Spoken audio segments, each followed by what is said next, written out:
Betapa banyak orang yang sakit justru yang diangkat derajatnya oleh Allah Subhanahu wa taala.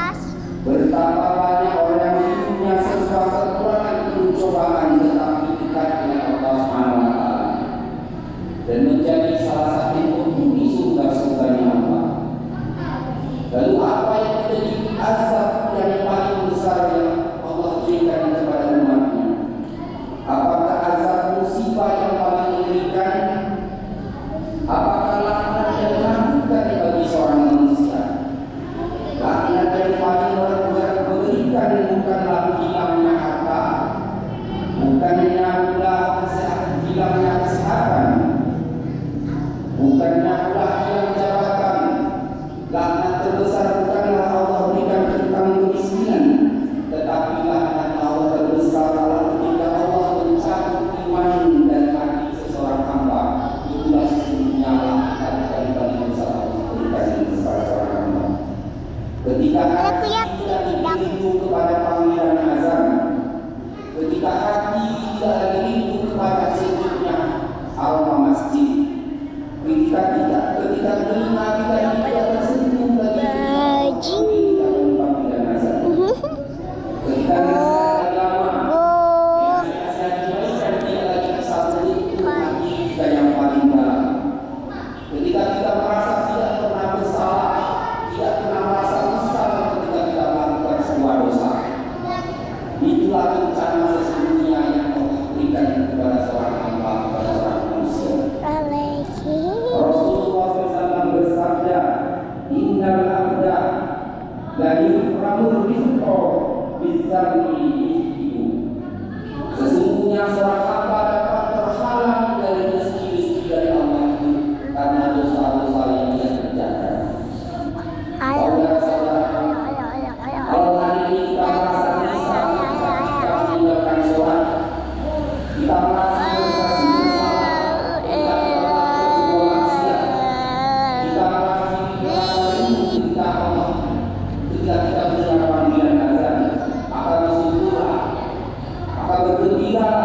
karena itu tanda-tanda iman masih hidup dalam diri kita.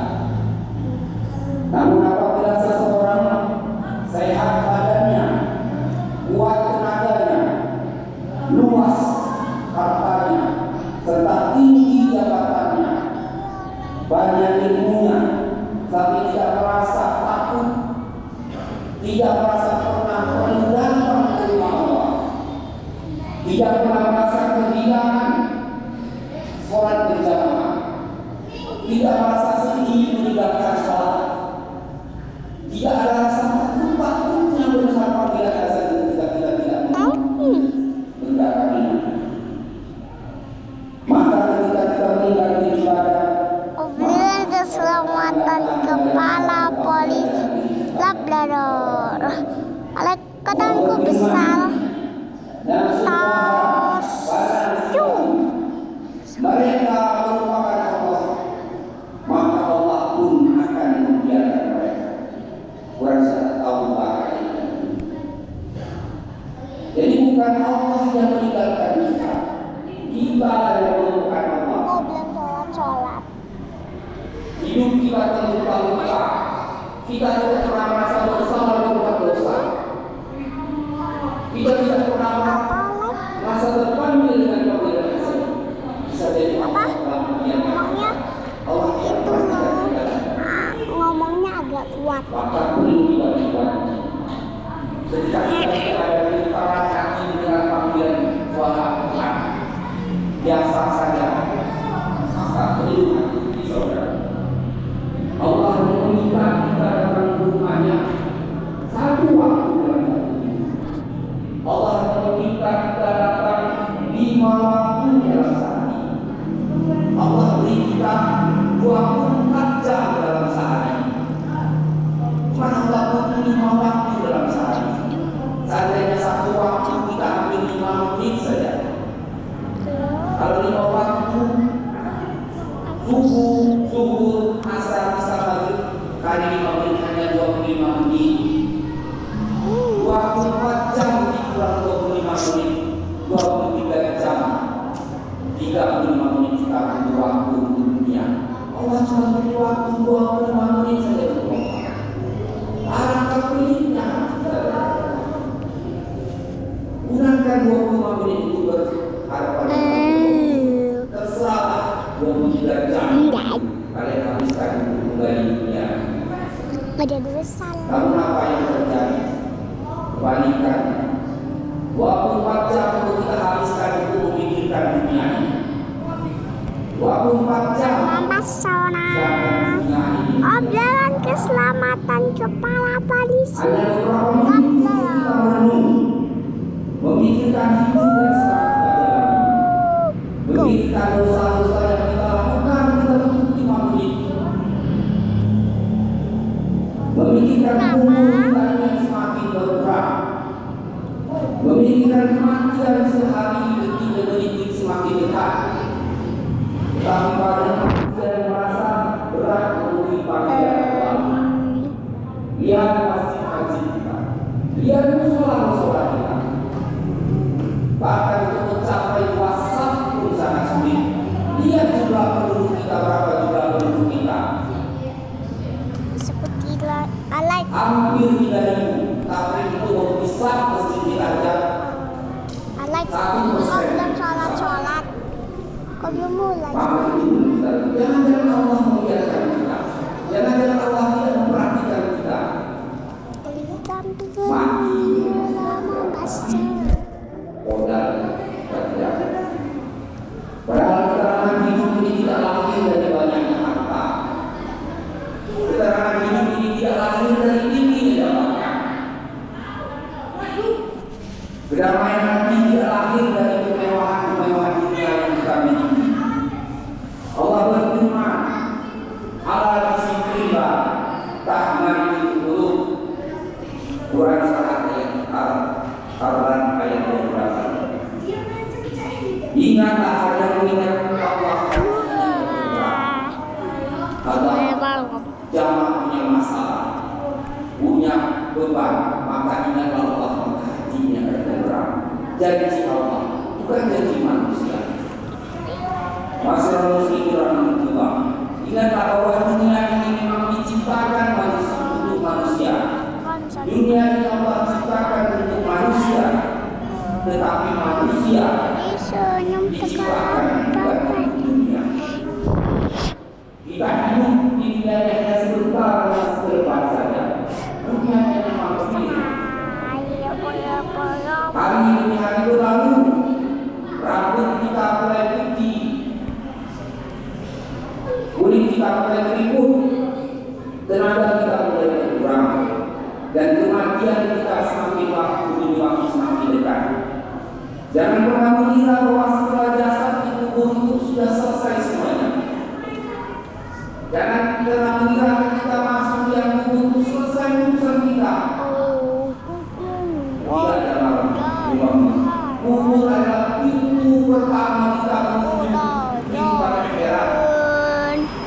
Maka bersikap baik urusan kita dalam kubur, mudah urusan kita dalam kubur, akan mudah perjalanan kita berikutnya di dalam akhirat.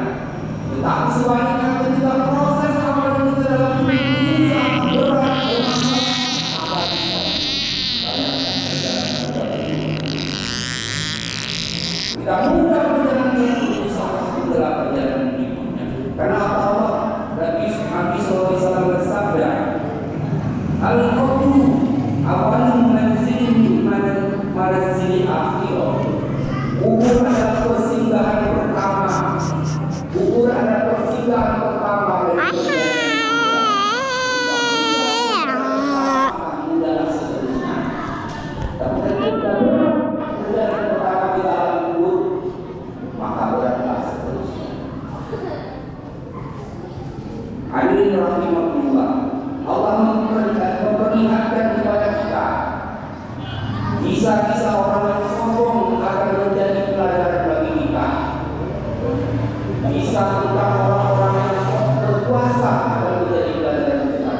Allah telah banyak memberikan contoh. Allah telah memperlihatkan kepada kita lihat Fir'aun yang mengaku sebagai Tuhan. Allah berfirman,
dengan aku yang begitu ampuh menolak kebenaran. Kekuasaan yang besar tidak mampu menolak dalam azab. Apa yang Allah ingin ajarkan kepada kita? Seberapa kuasa kita manusia lemah sehingga kita bisa melawankan apa yang kita menilai sholat. Seberapa hebat sih kita, apa jabatan kita?